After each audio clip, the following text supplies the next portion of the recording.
Welcome, guys. Happy, healthy, beautiful day to you all. Eric Higgins here, holistic health coach and actor, calling out of Portugal. I'm joined by Dr. Bob Rakowski and some lovely people here on Zoom across the world. And today we're going to be talking about anxiety and depression and how does functional medicine tie into this equation to help people through a more natural approach, holistic approach to get their best life. So Dr. Bob, our keynote speaker, is an expert across the field when it comes to holistic health and functional medicine, really lecturing to doctors for 3+ decades, teaching athletes to be their best, teaching doctors to help their patients be their best, teaching regular people who just come into the clinic who may have had bad news from their doctor or may just be running a little bit low on their life force energy, and really trust in Dr. Bob's expert opinion because he looks at root cause. He looks at different areas of how the body works, different approaches that really assess the root cause of any health challenge. And I don't believe you can fix a health condition without addressing the health first. Otherwise, you're just sticking a Band-Aid on a problem and just hoping that it will go away. But you've got to get to those symptoms to really help people, I believe, for the long term. So we really appreciate you joining this call. If you have any questions, please drop them in the chat box live on Zoom here. And if you guys are on Instagram, want to come over to Zoom, please do so you can enjoy the visual references, but also engage with us a little bit more and ask questions live on the call, because we want this call to serve you guys, to be interactive, to be informative, and also be time efficient. So a lot in there, but there we go. We're ambitious. We want to educate you guys and get to it. So Dr. Bob, so great to have you on the call. Just calling out of Houston, Texas. You're just coming from your clinic. How is your wonderful day going so far?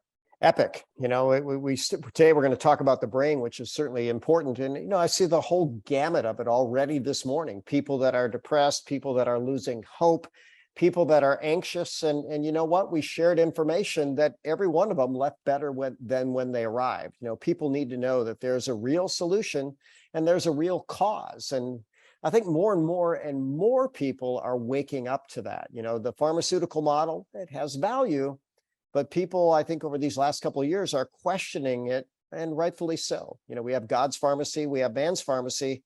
And for the most part, we know that God's pharmacy is effective and pretty safe. Man's can be effective, but less safe, that's for sure. And look, as a functional medicine expert, Dr. Bob, you know, this is something that you will be educating or have been educating people on for a number of years. And anxiety and depression are closely matched, but have their differences. Could you explain to people in as best a manner as you can, what are the key differences between these two challenges, as particularly over the last number of years, people have really touched on a level that they've probably never seen in their lifetimes? Well, you know, I like to keep it super simple. So even though our brain has a couple hundred different types of neurotransmitters, different types of receptors that have different function in different parts of the brain, we can put the brain chemistry in two major categories, either pick-me-ups or calm-me-downs. And so someone that's anxious has a little more pick-me-up than their body's comfortable with. So their brain is anywhere from mild to moderate to severe fight or flight. And then when we start looking at too much calm-me-downs, not enough pick-me-ups, it can be mild, moderate, or severe type depression. And so ultimately, it's a balance of the chemistry. But what's fascinating now is there's plenty of emerging brain research where we know that you can change the brain, you can change the balance, you can change the wiring, you can even change your perception and change your life as fast as a moment. And that's always fun to see when people have some lights go on, and especially when they get some hope. And in fact, one of the definitions of depression is the inability to construct a positive future. So if people figure my life is terrible, it's not getting any better, well, that's a bad outcome. But if we can show them that it can get better, and sometimes fast, sometimes that can be life-changing for people. And I'm going to happily say I had a few of those experiences just today. Wow. Would you be able to elaborate on any of that, Dr. Bob, or is that something you're comfortable with? Well, I think I can share information without giving away patient confidentiality. You know, I mean, there are significant challenges that people are going through where they feel that their livelihood and sometimes their life is being threatened. And we just sit back and you know, there's different ways that's the art of care when you connect with a patient. So I had a patient that has a super high level of faith. And I said, well, let me first share with you that, you know, do you believe that God won't give you anything more than you can handle? And she said, well, yeah, I know that's true. I said, okay, well, guess what? This is something that you're having to handle. And then I gave a quote from Mother Teresa. Mother Teresa said, I know God won't give me any more than I can handle. I just wish he didn't have so much confidence in me. And, so then I just shared that and I got a little chuckle from it. And I said, you're a lot stronger than you know. And I know you're going through a really hard time, but guess what? You've got a beautiful support group of friends. We're always here for you. And here's what I see happening. Here's how I see this playing out. You're right at about the very bottom of this.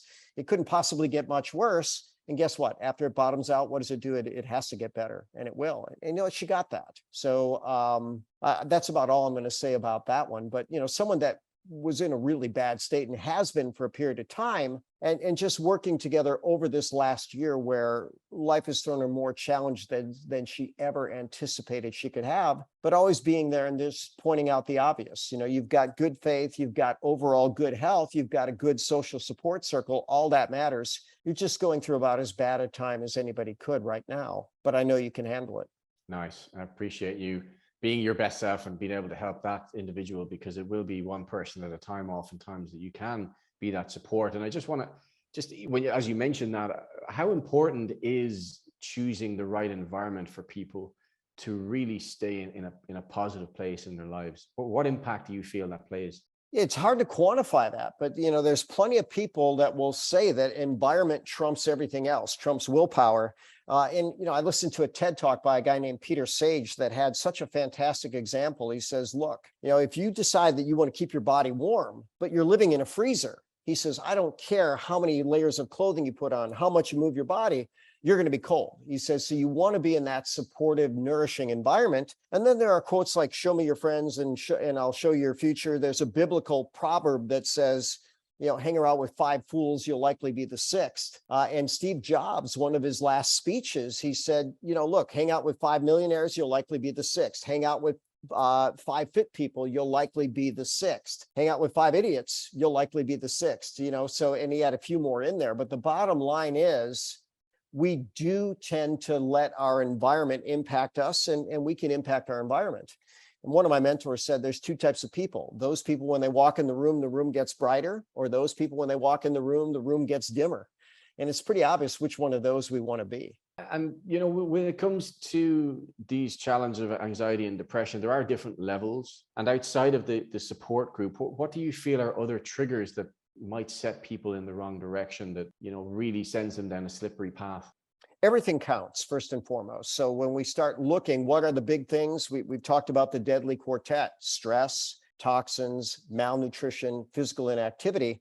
And when you're stressed, it's going to put your brain in a fight or flight. But by the way, it also puts your happy chemistry on hold. So that's a point where someone could have a blend of depression and anxiety. When you start looking at toxins, there's a number of toxins in the environment, and there's things that are called excitotoxins, things that are known to actually excite the brain chemistry, and sometimes even to the point of neuron cell death. And then there's other toxins that can actually start promoting depression. So when we start looking, one thing that I tell people is there's a very profound gender difference in the brains. If we were to take a female brain out of a female body and put it on the table, and a male brain out of a male body and put it on the table, just all you have is the brain. Someone that knows how to look at the brain could tell you which was the female and which was the male. They're literally that different. But females are more prone to both anxiety and depression, nearly 2 to 1. And there's different factors there. So back to the female issue, estrogens actually do something in the body where they increase a protein called thyroid hormone binding globulin. And thyroid hormone is responsible for the metabolic rate or energy production of 99% of the tissues of the body, including the brain, which is most energy dependent. So too much estrogen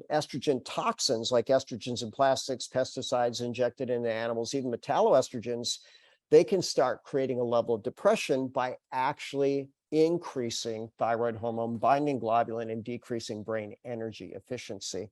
So many different factors there. Malnutrition, the brain is the most nutrient dependent, energy dependent, stress vulnerable, toxin vulnerable. Malnutrition, top cause of death on the planet. And we've even talked about exercise. Fascinating study out of Harvard. 3 groups of people all started out depressed. One group was given a prescription for a popular antidepressant. I think it was Zoloft. The other group was given a prescription for exercise. The third group was given Zoloft and exercise. Well, 6 months down the road, the only group that was better was exercise only. So along the lines, Zoloft actually decreased the effectiveness of exercise as being an antidepressant, but everything matters. Everything counts.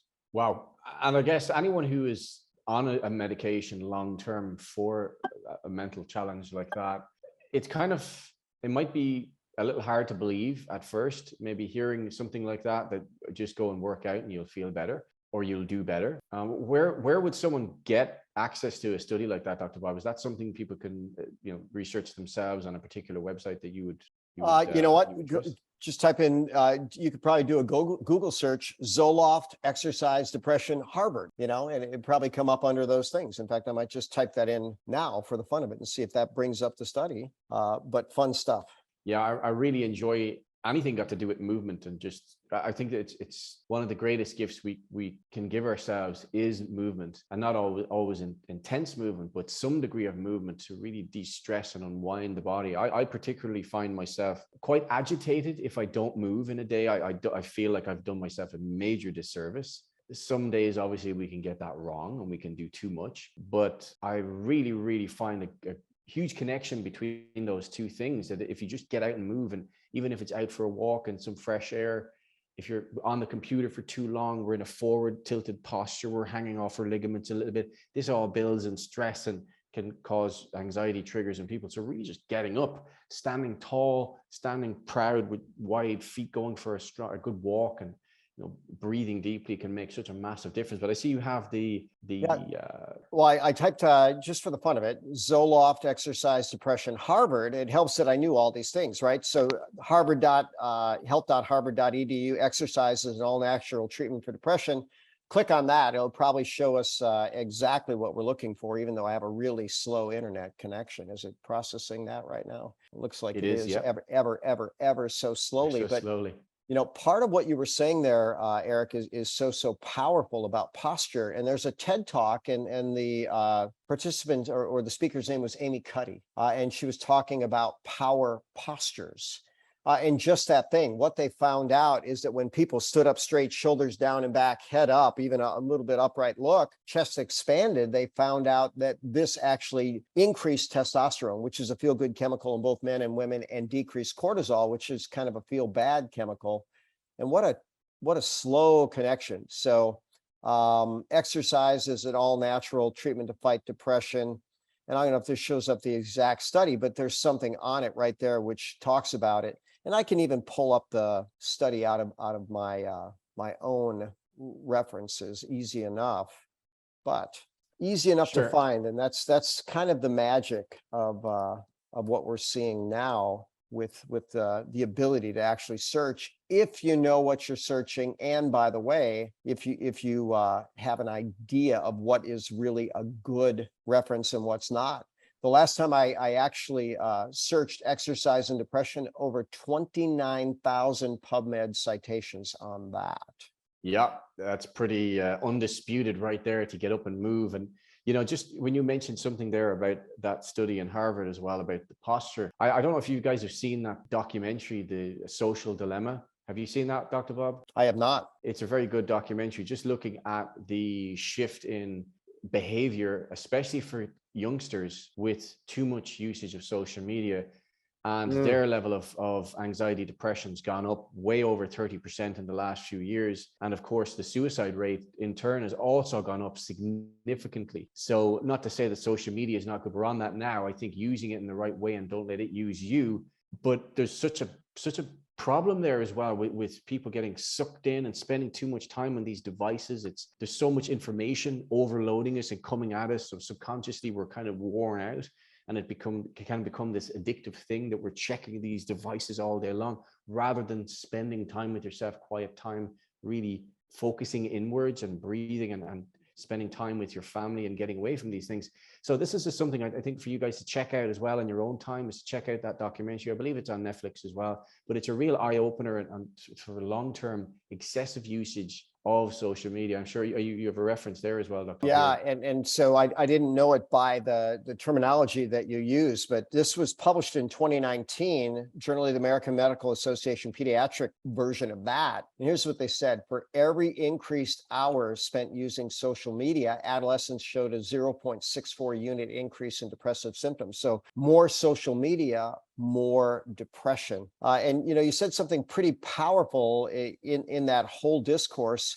And what's fascinating is people only show the absolute best of themselves as a general rule on social media. So people have a false impression of what people's lives are really like. And they say, oh my gosh, this person has this, they have that, they're always happy, always everything else. No one's always anything. We have the whole gamut of emotions, but we want to ultimately, I was listening to a researcher author that I really like named Dan Millman. He's famous for writing the book, The Way of the Peaceful Warrior. And this will be a story that'll fall into this very effectively, but he was giving a talk in a prison, and this very big, hardcore criminal, came up to him and he says, you know what? He says, I'd like your help. I have a problem with rage. And Dan Millman looked at him and he says, no, you don't. And the guy says, yes, I do. What do you mean? Who are you to tell me I don't have a problem with rage? And Dan Millman, stepped back for a second. He says, look, rage is a perfectly normal emotion. It's just like the seasons and the weather. You're going to have storms now and then. The issue is not rage. The issue is how do you respond to the rage?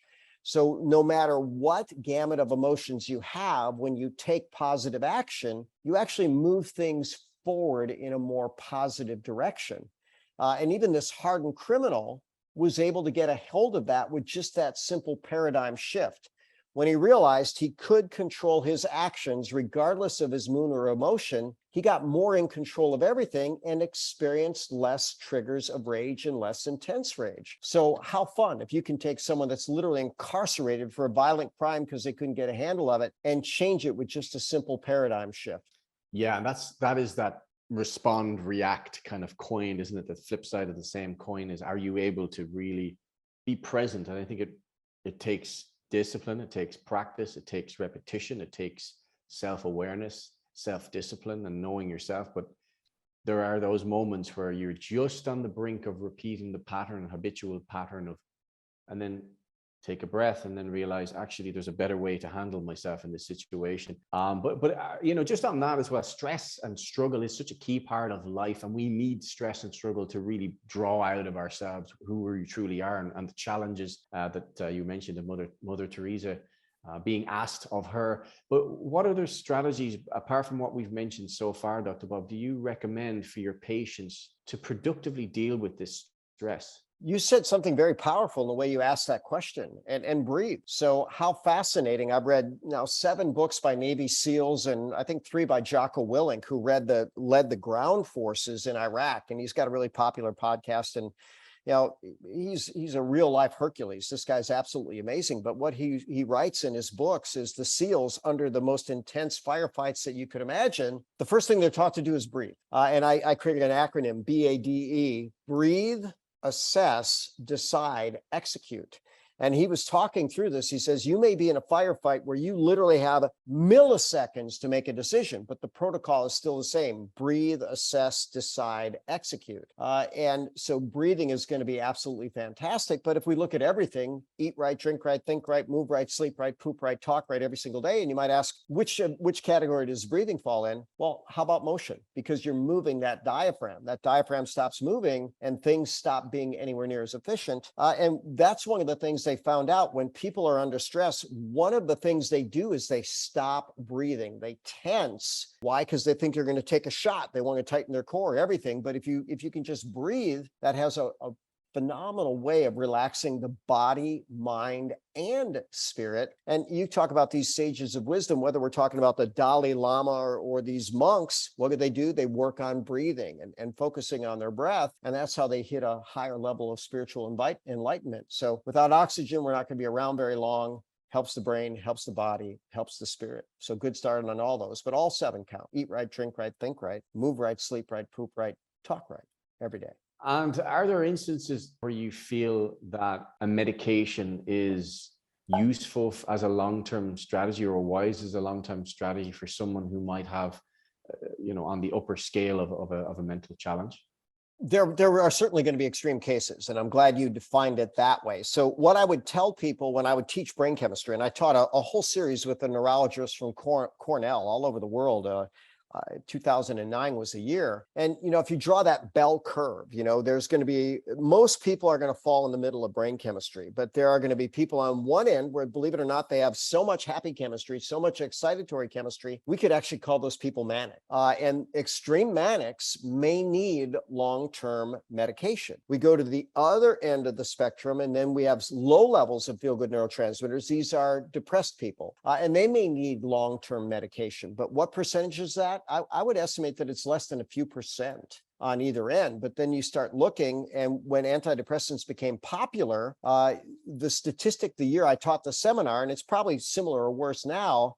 And why would that be that demographic? Well, those are the women that went to their doctors, followed their doctor's advice. Hey, I don't feel good. And I swear there was a period of time where it seemed like every female that came to see me, when she listed her medication, she was taking Prozac and thyroid. And I'd say, why did you start doing that? Well, I wasn't feeling like I wanted to, so my doctor gave me that. Well, okay, she started feeling better. Maybe it was the thyroid hormone. But over time, here's what we know. Bodies ignore constant stimuli. You take something for a longer period of time, the body adapts to it. It takes maybe more and more to get the same result, and you can become physically dependent upon these chemicals, these drugs. And do I think 1 in 6 women need it? No way. That's an extreme number. And as I've shared this data before, US represents 4.5% of the world population, but uses over 50% of the world's prescription drugs. Then when you throw in over the counter, we're somewhere near 75%. So we are certainly the most drugged nation ever. That's a frightening statistic for sure. But when it comes to the brain, I know you mentioned earlier about the brain chemistry and mentioned, I believe, Dr. Daniel Amen. But what is that connection with our brain health and our mental health? You mentioned a couple of things there, and obviously hormones come into that whole equation as well. Could you just touch on that connection in a little bit more depth, Dr. Bob? Sure. So let's start about brain health and mental health. So Daniel Amen, fantastic TED Talk. And so he's now read over 200,000 brain scans, and he started scanning the brain in the 1990s. But in his TED Talk, I think the title was What I Learned After 83,000 Brain Scans. And what he learned is that you can change your brain. And there's different wiring that sets people up for maybe depression, maybe anxiety, maybe a mix of different things. But ultimately, what he said in his TED Talk was, prior to the 1990s, psychiatrists were the only medical specialists that actually did not examine or do some type of test on the organ that they were treating. So he was a pioneer in these brain scans, and now he has clinics all over the world, which is so fascinating. But very, very simply, his number one lesson was you can change your brain. And one thing that he says, when people have any type of serious mental depression, personality disorder, there usually was a brain trauma, a physical brain trauma that they may not have been aware of. So I did a brain talk earlier this year, and I read multiple books on brain, including his most recent book, which was called You Happier. And it was in response to the pandemic. But since he had this in his book, I don't feel like I'm giving away any patient confidentiality, but he talked about the music star Miley Cyrus. And she had some issues with, different things going on in her psyche and her mood and everything else. And after he did the brain scan, he said, tell me about your traumatic brain injury. And she said, I'm not aware of any traumatic brain injury. He says, no, you suffered a serious head injury at some point in your life. Well, then when they brought in her father, Billy Ray Cyrus, he says, I had Miley on a little backpack on my back while I was on a motorcycle going through the woods. And there was a tree down in front of me. And I ducked to get under the tree, and I didn't duck enough to clear Miley, and her head hit right on the tree. So as an infant, and that had huge impact. Now, keep in mind, profoundly successful, profoundly talented, in many other ways healthy, but had these unresolved emotional issues that if Daniel Amen didn't disclose that, probably no one would have ever known, except for maybe those people in her inner circle. Well, what was he able to do? Through the right type of supplementation, exercise, meditation, etc., able to turn around that and rewire the brain where the predisposition towards anger outbursts or attention deficit essentially resolved. And he's got now many thousands of these cases where they've seen this work. Wow, that's amazing. And, you know, when it comes to really helping to balance the body, we're passionate ambassadors for organic reishi, also known as Ganoderma or Lingzi in China, the world's top superfood, one of the most alkaline-rich foods on the planet. I used to struggle myself with mental focus and staying on one task at a time. But this was a huge shift for me. I don't know if you guys watching this have ever struggled with multiple things going on at once in your head jumping all over the place. I really struggled with that. I'm very high energy, but I found it very difficult to focus on one thing at a time. And this really, really helped me. And as a result, I've been sharing this for the past 8 years and absolutely love it. But tell us about reishi itself when it comes to its benefits for the brain chemistry, for the likes of anxiety and depression. What are we dealing with here, Dr. Bob? And is there some of the data you can share, you can pull up on your screen from your desktop on this particular subject for brain health? Sure, absolutely. So let me pull that up and we'll share some of the studies with that. Didn't realize it was that I had that many open files. How fun on occasion. All right. But anyways, so when I'll start talking, as I'm not a very good multitasker, but so there's so many different studies on reishi and its brain benefits. So one of the first things that's really, really powerful is that it will actually cross the blood-brain barrier. And that's something that is going to be profoundly important for overall wellness. I've got Daniel Amen here. Did I not copy that study? Ah, there it is. All right. So here's kind of a summary slide. And let's share this. So what I tell people is reishi's absolutely proven in multiple studies to enhance serotonin, which, by the way, is generally considered the happy chemical, antidepressant chemical, GABA, considering the calming chemical, acetylcholine, which is the neurotransmitter of memory, and then dopamine, which depends on the portion of the brain. It could be focus. So you said it was good for your focus. It could be fine motor control, and that's how it's associated with Parkinson's disease. But dopamine is also extreme joy in a section of the brain called the locus coeruleus. And when you start looking, and on this particular slide that I'm showing, I have the different references for each of those neurotransmitters, but it's also known to enhance brain stem cell release and even neuron regeneration. And it's so powerfully calming that it can even be anti-seizure. Then you start looking, and some of the things that I didn't mention in these brain-specific slides, one of the major factors for brain problems is neuroinflammation. But reishi is anti-inflammatory by at least a dozen different proven mechanisms. And then when we start looking at overall brain health throughout a lifetime, I tell people that, you know, they've done studies on what are people concerned about in terms of their health. Now, in the US, before the age of 55, people are most concerned about cancer. After the age of 55, they're concerned about outliving their brain. But, you know, maybe, who knows, after 55, maybe they realize maybe the recall isn't as good as it should be. So there's these things in the brain called amyloid plaques. And these are things that are known to choke off the brain and create neurodegeneration. So I often share, and for those of us that have the screen, if anybody saw the movie Concussion, Mike Webster was an NFL football player, 18 NFL seasons, won 4 Super Bowls, earned millions of dollars, but he was featured in the movie Concussion. And in the movie, this was his character, if you're on the Zoom, as opposed to the Instagram, but he was homeless. He didn't even know his own name, and he died under a bridge. And when they did the autopsy, they realized his brain was being choked off by something called amyloid plaque.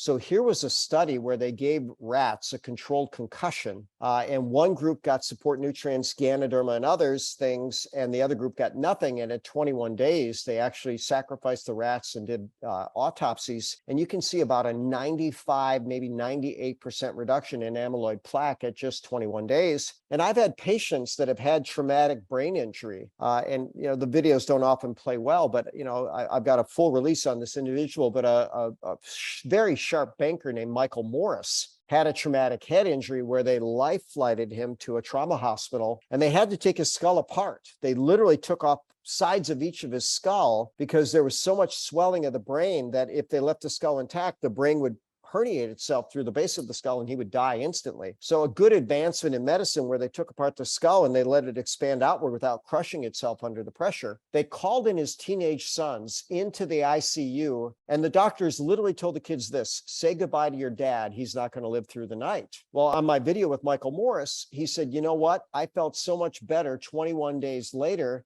that I could have jogged home from the hospital. And before the end of that year, which was 2019, his injury was in May of 2019. I filmed him in November. He had won an award from a large bank as a banker in Houston, which is a very cerebral activity. So how fascinating, and then I asked him, I said, what do you attribute your recovery to? He says, well, first and foremost, the grace of God, which we can be thankful even for the next breath with that, if we're of that mindset, and hopefully we are. But he said, the other part is the nutrition program that I did, which was a lot of reishi. We did a stress reset with melatonin, theanine, reishi spores every waking hour for 10 days. And this guy was brand new. We did that along with the detox. And how fascinating that somehow, some way, life circumstances, he was sent in by a friend. At the time he came in, he just said, you know what, I'm getting a little older. I want to be better. I heard you help my friend. What do you recommend? And that's what we did. And then what do you know? Right after that traumatic head injury, that by all reasons, he made a medical miraculous recovery, and he attributed a lot of that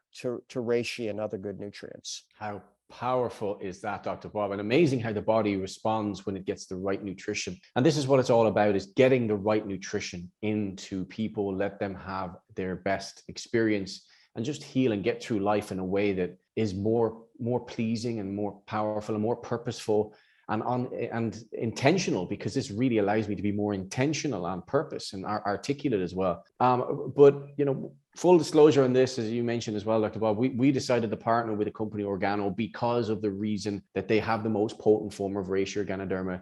They have the best, I believe, delivery system for health ever, which is coffee and tea, things that people love to do, don't have to be reminded. How many times have you guys had a supplement that you were told is great and you should take it, but you forget because we're human, right? If you guys drink coffee or tea, how often do you forget to drink your coffee and tea? And I heard Dr. Bob once mention that was never usually. And, for most people, they don't forget. So this is a great way of getting health into people without them having to think about it. And it's just a beautiful delivery system for health, and an enjoyable delivery system. But when it comes to any people who are dealing with anxiety or depression, caffeine, I've seen sometimes being flagged as a no-no. Why would the Organo brand be a better option for people if they're a little bit more sensitive to caffeine, Dr. Bob? Why is it a much better option in that category? Well, that's the beauty of reishi, being a very, very powerful adaptogen with a lot of calming chemistry and alkalizing effect and anti-inflammatory and stress buffering. It even lowers the stress hormones in the system. So, I think doctors, for the most part, have been, to some degree, some of them misled. People are in a different camp. Nobody should drink coffee. That's not true. Even coffee that may not be the best coffee on the planet still has health benefits, anti-diabetic benefits, focus benefits, circulation benefits, you name it. But what happens with caffeine, and this has been studied, if people just have caffeine, they'll have a burst of stress hormones, which would be bad for anxiety and depression. But what the studies show is if they do it consistently, after about 5 days, that effect is reduced by more than 90% at just 5 days. So what about over the long period of time? Highly significantly. So over time, the benefits are actually buffered just by the body adapting. But now when you put reishi in there, we alkalize the system, we modulate the inflammatory process. We're a natural GABA facilitator, serotonin facilitator. And when people come into me and they often say, my doctor said I shouldn't have coffee for this reason. I say, well, maybe not regular coffee, but let's see how you do with this. And to the person, they say, oh my gosh, this is different. This makes my whole body, mind, and spirit feel different. Not everybody says body, mind, and spirit, but they notice some difference. And they realize they're better off for putting this superfood in their body every single day. Now, could there be an extreme case where someone should stay away from coffee? There's always extremes. Globe do that in all kinds of circumstances. So we're not just speaking from a theoretical point of view, we're speaking from actual experience. Beautiful. I see a question here on Instagram. How does this compare with lion's mane? Just to quickly answer that in a simple way. If you also Google Paul Stamets medicinal mushroom chart, he has ranked all the medicinal mushrooms in the world and checks all boxes for different health benefits. You'll see reishi being numero uno on top of that list, and obviously ranks different sections of lion's mane in there as well. It's a really good graphic for you guys who are really interested in the hierarchy and benefits of medicinal mushrooms. Oh, Dr. Bob, look at you, prepped and ready to roll. I should have known better, Dr. Bob, but if you are on Instagram, you're going to have to get the recording on this to actually see it, or Google it yourself. Yeah, so Ganoderma is called the king of herbs, and this chart that Paul Stamets did in his book Medical Mycology, He looked at, 20 different things, and Ganoderma was proven against 19 of those. Then he looked at cordyceps, 18 of those, and then lion's mane, 4 of those. So, lion's mane has some benefits. I'm a big fan of it. It's antibacterial, anti-inflammatory, anti-tumor, good for the nervous system, but it's not in the same category as Ganoderma or cordyceps. Excellent. Thank you for sharing that one, Dr. Bob. And just to answer your question, Hannah, in regards to antibiotics, we touched on that in great detail on our immune call with Dr. Bob a number of weeks ago. So if you go to Dr. Bob's YouTube channel and check out the immune call, you will see reference there for antibiotics as well, because it was a big area of discussion on that call. And I know you shared some really interesting data on the impact of antibiotics, Dr. Bob, on that call. Yeah, and I mean, they're now being related to things like autism and certainly depression and chronic fatigue and fibromyalgia. And when we look at the word anti means against, bios, like this biology, life. Antibiotics are against life. We have more bugs in our gut than we have cells in our body. And I tell people the difference between good bugs and bad bugs is what they eat and what they poop. Good bugs eat poop, poop nutrients. Bad bugs eat nutrients, poop toxins. The antibiotics kill off the good bugs. The bad bugs become antibiotic resistant. Antibiotics tend to promote yeast overgrowth. And between the bad bugs and the yeast, they create toxins that are neurotoxic, energy toxic, body toxic, inflammatory, and even cancers, and especially breast cancer, is associated with long-term antibiotic use. So you want to be cautious about that. So the guidelines for any drug, lowest dose, shortest duration, and I think we want to follow that. Wise words and wise guidance, Dr. Bob. Just 2 other questions. I see Adrian has a question. I have a customer struggling with some chronic illnesses, diabetes, high blood pressure, high cholesterol, and arthritis. He has started drinking the Ganoderma coffee. Any other protocols that can assist him? Appreciate your help. Well, there certainly could be many, and so ultimately, Adri, somewhere in my YouTube channel, I would have a video about the Magnificent Seven, where eating right, drinking right, thinking right, moving right, sleeping right, pooping right, all these things are going to be important. But, when someone's diabetic, that tends to be a trigger for all of these things: hypertension, hyperlipidemia, depression, inflammatory process, you name it. And so I've got a whole series demolishing diabetes. There's type 1, type 2, and type 3. In all probability, the most common is type 2. What's a type 3? Well, they're actually calling Alzheimer's a type 3 diabetes of the brain. So look at the demolishing diabetes, share that. And if you can't find it, send me a message. I'll send you a link to it. Easy enough. Is it possible to have any visible changes to the lungs after current virus paralyzing the world? I have been told on a few occasions that people who never had any symptoms were told their lungs are affected because of it. When the scan was done, is this possible? Is there any permanent damage because of it? Well, permanent's a very interesting term. And I just found the demolishing diabetes that I'm going to put in the chat. I'll tell a real case, and I can't give the name, but I had an individual referred to me, and the medical diagnosis was pulmonary fibrosis. So he had a very severe case of a certain virus that we don't name, and his lungs became completely scarred. And they said, "You're in trouble. You're basically in time going to need oxygen, and then you're going to die. And it's not going to be fun. Imagine, suffering for your next breath, really, really struggling to breathe. That wouldn't be a good way that we'd mention for everybody. So we know that Ganoderma spores especially have things in it called proteases, and proteases digest proteins, including scar tissue. So it's been proven for things like fibromyalgia and other things to make an absolutely major difference. So I gave him another plant-based protease. It was a product that was called Spectrazyme. That had, by the way, proteases, lipases, amylases, but it was the best protease I could find, along with the Ganoderma proteases. And I had him take it every waking hour. Well, he had a scheduled reassessment with his pulmonologist 30 days after he started my protocol. And when the guy did the evaluation, the vital capacity, the chest x-ray, the scans, everything else, he says, "Well, clearly I was wrong. You didn't have pulmonary fibrosis." And he says, "Why do you say that?" He says, "Well, it's not there, and it doesn't just go away." And it just couldn't even be in this pulmonologist's, paradigm that this could resolve, because medically they say, "Too bad for you. You're done." But if you think of that picture, Thomas, that I showed of the brain and the amyloid plaque, well, that's a type of protein as well. Amyloid protein, different type of protein in the lungs, but nonetheless, Ganoderma can help, Reishi can help to dissolve those tangles or scar tissue powerfully. but bodies respond to frequency, duration, intensity, quality, and timing of stimuli. So I had him take it every waking hour. And one other point real quick, if you take proteases with food, it'll digest the food. You take proteases away from food, now it becomes systemic and starts having systemic benefits of breaking up scar tissue. Wow, nuggets of information for you guys to apply. So you will have this recording as well to review afterwards, guys, because there's a lot of information in there as well. But thank you so much, Dr. Bob, for being so thorough and being so generous with your time. We are just on time for the call. Lots of great information there. You know what? Great information is not going to share itself. So I challenge everyone on this call, share this call with at least 2 people that you know, because you don't know where the information will go to help serve them and serve people in their network. So also, if you guys are coming here as an invite from someone who invited you and is already a partner of ours as well, please touch back with them to start your 1 box challenge of your choice to help shift you into that happier state for you and have your best life, because we love it. We share it unapologetically because we feel it makes a big difference to us. So I will leave the last closing comments to you, Dr. Bob. We will have a new call topics coming up over the coming weeks. We will let you guys know what they are very, very shortly. So we really appreciate you joining us today. Great to see your smiling faces, learning and growing. So Dr. Bob, I'll hand it back to you to wrap up.